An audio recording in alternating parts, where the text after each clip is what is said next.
Bonjour et bienvenue à tous sur À la Madrid Actu. Nous sommes le 14 janvier 2026 et c'est jour de match. Donc nous commençons notre revue de presse ou encore en regardant les unes de Marca et de AS. Nous commençons par AS qui met à l'affiche Álvaro Arbeloa, donc le nouveau coach du Real Madrid,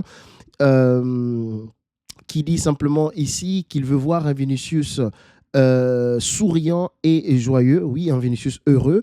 C'est dans le bonheur qu'un joueur va se produire ou encore va exprimer tout son potentiel. Et c'est ce qu'il espère pour Vinicius Junior, le retrouver heureux, capable de produire son meilleur football. Le Real affronte donc ce soir Albacete en 16e de finale de la Coupe du Roi à partir de 21h. Nous rappelons simplement ici, information, l'Atlético Madrid qui a remporté ou qui s'est qualifié également pour le tour suivant grâce à un but de Antoine Griezmann. Le journal Marca met également à l'affiche Álvaro Arbeloa dans sa tenue lorsqu'il a dirigé son premier entraînement hier avec l'équipe première. Et c'est également la même chose qui revient ici. Quiero que Vinicius baila. Il veut voir un Vinicius qui danse, qui est heureux, qui est joyeux. Parce que, comme on l'a déjà dit, c'est en étant heureux et joyeux qu'il pourra donner le meilleur de lui-même pour l'équipe et produire des belles prestations. Ici, Marca revient sur certaines informations dont nous en parlerons tout à l'heure, où comme certaines vérités commencent à sortir depuis le départ de Xabi Alonso, les gens commencent à se délier et on essaie de voir un peu plus quelle était la situation de cette équipe lorsque Xabi Alonso était là. Alors, nous avons ici, concernant Xabi Alonso, on nous dit dans le milieu du football, on s'attend à que Xabi Alonso décroche très prochainement un poste d'entraîneur de premier plan malgré son limogeage du Real Madrid. Il reste très respecté par les grands clubs, dit Fabrizio Romano. Oui, en fait, si on va et qu'on regarde bien ce qu'a fait Xabi Alonso au Real, peut-être, même pas peut-être, ça n'a pas marché, mais n'en demeure pas moins que il a démontré les grandes choses au Bayern Leverkusen. Donc, ce ne sont pas ses connaissances ou ses capacités footballistiques qui posent problème ici, mais c'est peut-être la gestion, la manière de s'adapter à ce vestiaire qui est un peu particulier. C'est ce qui aura un peu fait défaut, mais ça n'enlève à rien ses qualités d'entraîneur, ses qualités de bon coach, tacticien, si je peux dire ça, qu'il a pu démontrer au Bayern Leverkusen. Donc, il est bien tout à fait normal que le monde ou le milieu du football lui donne toujours du crédit malgré cet échec au Real Madrid, parce qu'en fait, lorsqu'on ne réussit pas au Real Madrid, ça peut signifier quelque chose, mais en même temps, parfois pas, parce que c'est un club assez particulier, difficile à coacher. Et ce n'est pas parce qu'on ne réussit pas au Real Madrid qu'on n'a pas les compétences pour réussir ailleurs. Alors, certaines vérités commencent à sortir. Ici, on nous dit les joueurs du Real Madrid se sont plaints. Ce n'est pas tous. On verra plus tard qu'il y avait certains qui sont un peu en tête de ceux qui se plaignaient beaucoup, qui sont certainement ravis du départ de Xabi Alonso. On dit les joueurs du Real se sont plaints que Xabi Alonso et tout son staff technique accordaient trop d'importance aux moindres détails. Les joueurs se sentaient ennuyés et agacés. Alors, quand on les voit jouer, on a l'impression qu'ils sont... quand on les voit jouer, dans leur tête, je crois qu'ils pensent qu'ils nous renvoient l'impression de joueurs tellement accomplis qui n'ont rien à apprendre en plus et qu'on vient en kikiner, en embêter avec beaucoup de détails, beaucoup de choses à améliorer, beaucoup d'explications. Non, ce sont des joueurs pleinement accomplis, remplis d'expérience, mais pourtant nous avons des gamins de 24 ans, 22 ans, et qui ont encore beaucoup à apprendre. Quand on pense que l'apogée, parfois des joueurs arrivent dans les 27 ans, au sommet de leur carrière, ils n'en sont même pas encore là, mais aujourd'hui ils se comportent comme s'ils ils étaient arrivés au sommet de leur potentiel et qui n'ont plus rien à apprendre en plus d'un coach ou encore du staff technique qui peut les encadrer. Donc voici un peu le contexte dans lequel l'équipe était. Donc ils se plaignaient des différentes de l'importance que le coach, mais c'est incroyable, le coach accorde l'importance à des détails pour aller dans la perfection, mais les joueurs trouvaient ça ennuyeux et ils étaient agacés, nous dit une source de Marca. Autre information nous dit les joueurs du Real ont fait preuve d'un manque total d'efforts tactiques, ce qui a rendu Xabi Alonso fou de rage. Les joueurs se sont plaints qu'il leur donnait trop d'informations tactiques qui ne les intéressaient pas. Voilà, une fois de plus, les joueurs, ils savaient ce qu'il fallait faire. Xabi Alonso les enquiquinait avec trop d'informations, tandis que eux, sur un terrain, ils savent comment se comporter. Voilà, c'est le coach qui vient avec une manière de jouer. Le club est allé le chercher par rapport à cela et il veut imposer ses idées, mais il se heurte à un mur, il se heurte à un groupe de joueurs qui ne veulent pas appliquer, et là encore je dis bien, ce n'est pas tous, mais qui ne veulent pas appliquer les consignes que le coach donne. Donc dans ce cadre, le message ne passe pas, il y a un mur, bah, c'est normal qu'à un moment donné, Xabi Alonso, soit il jette l'éponge ou accepte même de partir ou de demander à partir.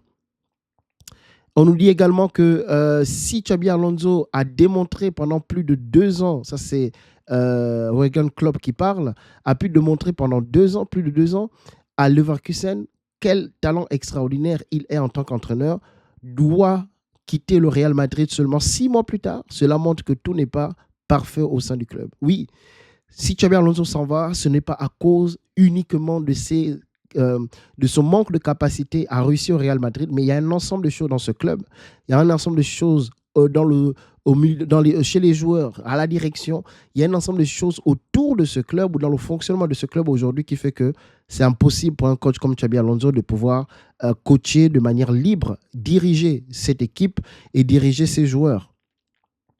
Alors, il poursuit en disant, le ESPN également nous dit, Xabi Alonso n'a jamais été soutenu par Florentino Pérez, c'est José Angel Sanchez qui voulait le recruter et le nommer entraîneur.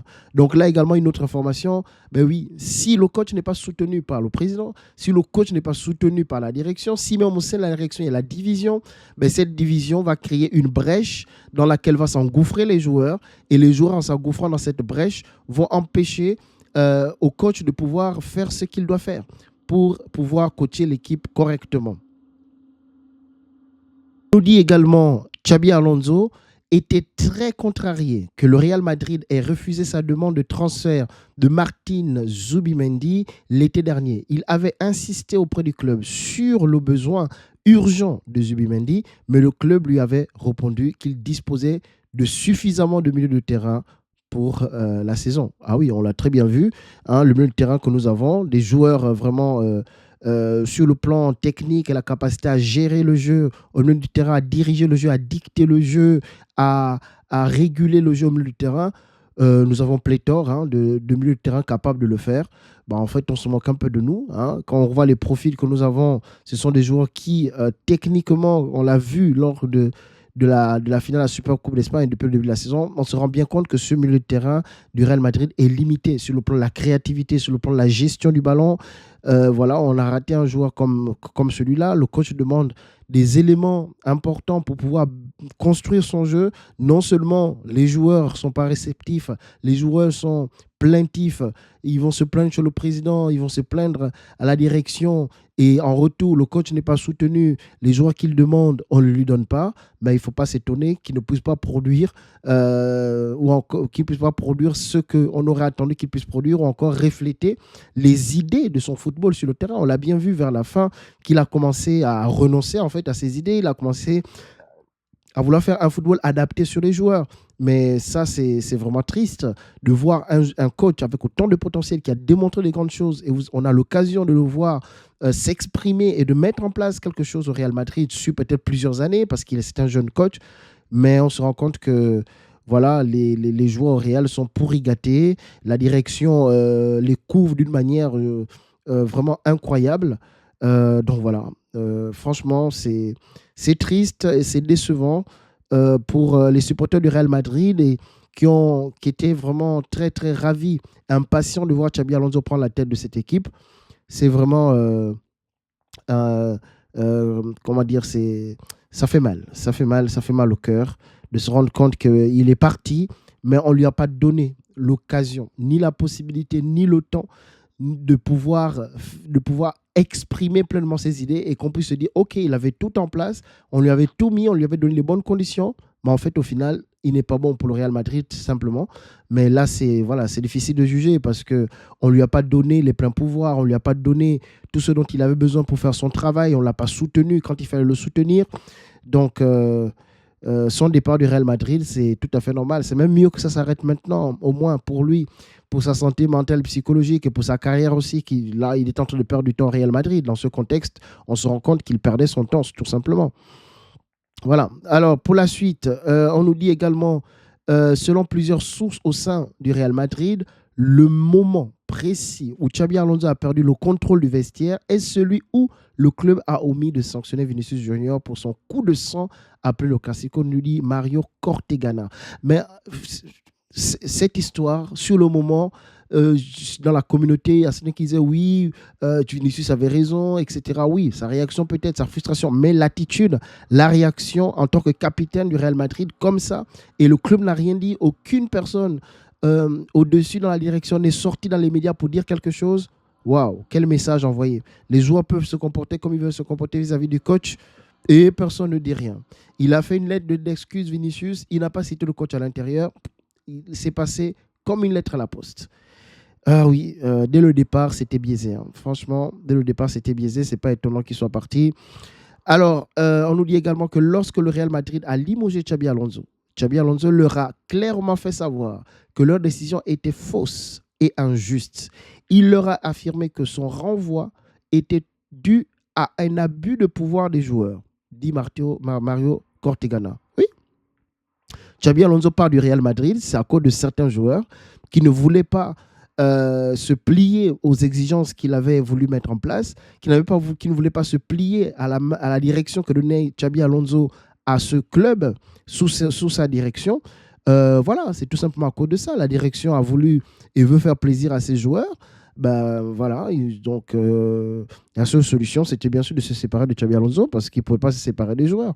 C'est aussi simple que ça. Mais quel que soit le coach qui viendra, pour que ça marche, il faudrait que les joueurs soient avec lui. Et si les joueurs ne sont pas avec lui et que la direction ne fait pas comprendre aux joueurs que nous, on a choisi un coach et c'est à vous de vous adapter au coach qui a été choisi, de suivre ce qu'il met en place. Mais si la direction laisse une brèche pour faire croire aux joueurs qu'ils ont la liberté de pouvoir choisir de ceux qui veulent du coach et ceux qui ne veulent pas, ben on aura à faire ça pendant un moment. On aura à faire ça pendant un moment. Une autre information nous dit, une source proche de Xabi Alonso dit l'équipe de Real Madrid n'est pas motivée par l'entraînement. Les joueurs ont des égos démesurés. Oui, oui, on l'a bien vu. Hein, Xabi Alonso vers la fin, on sentait il y a des choses qui avaient été mises en place à la Coupe du Monde des clubs, qu'on voyait des automatismes de déplacement.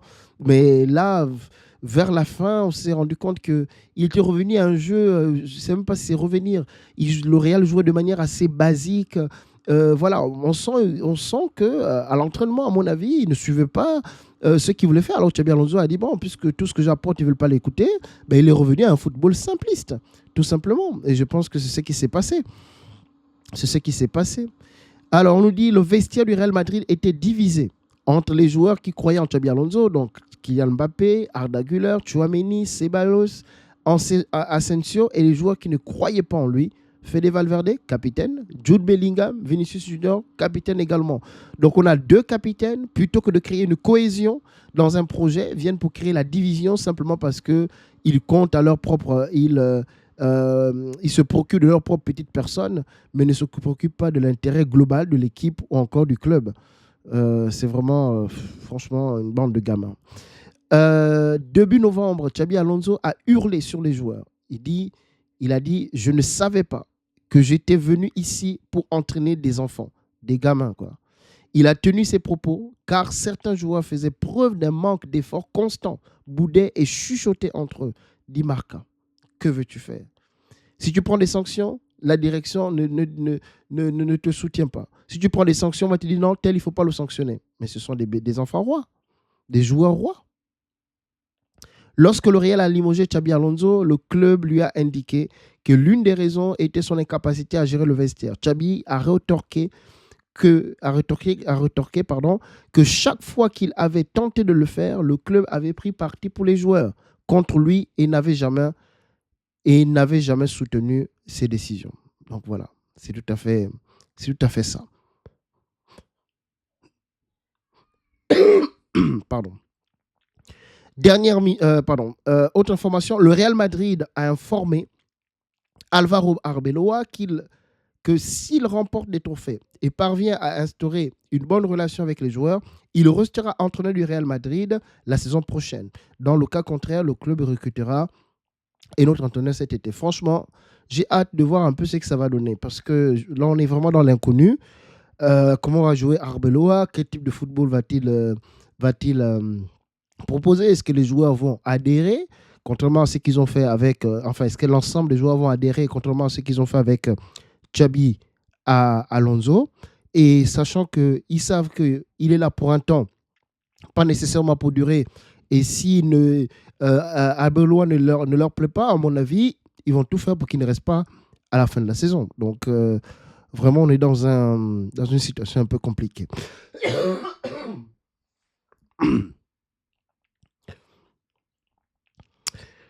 Autre information, Álvaro Arbeloa a signé un contrat au-delà de cette saison. Donc, le contrat d'Arbeloa ne s'arrête pas en juin, mais il va aller jusqu'au-delà.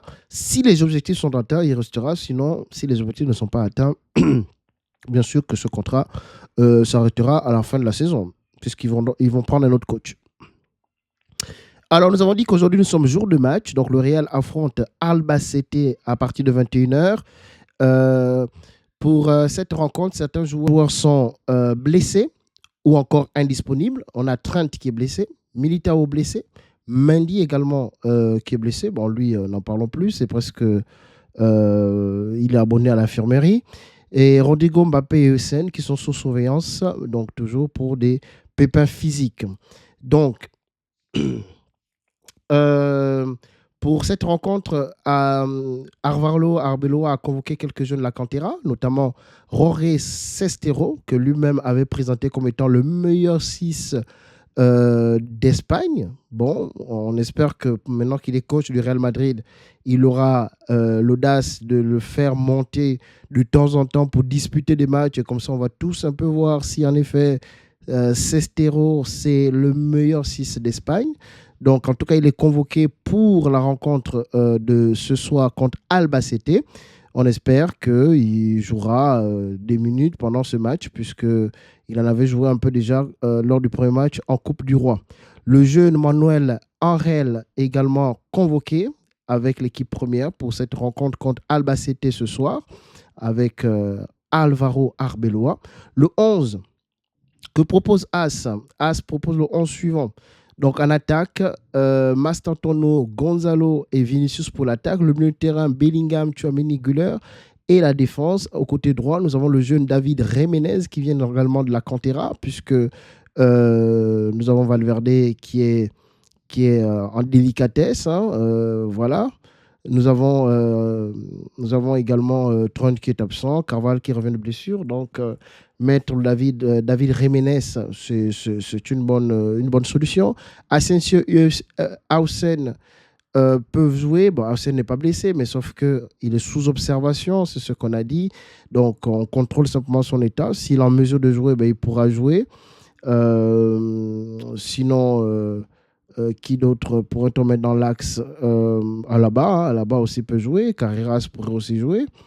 Bon, peut-être qu'il va faire tourner en défense, mais en tout cas, c'est le 11 que propose As, et à gauche, Fran Garcia. Et dans les buts, Lunin. Bon, Fran Garcia, pourquoi pas, pour faire tourner. Carreras peut se reposer. Dans l'axe central, Rudiger est toujours blessé, donc indisponible, donc peut-être qu'il ne sera pas là ce soir.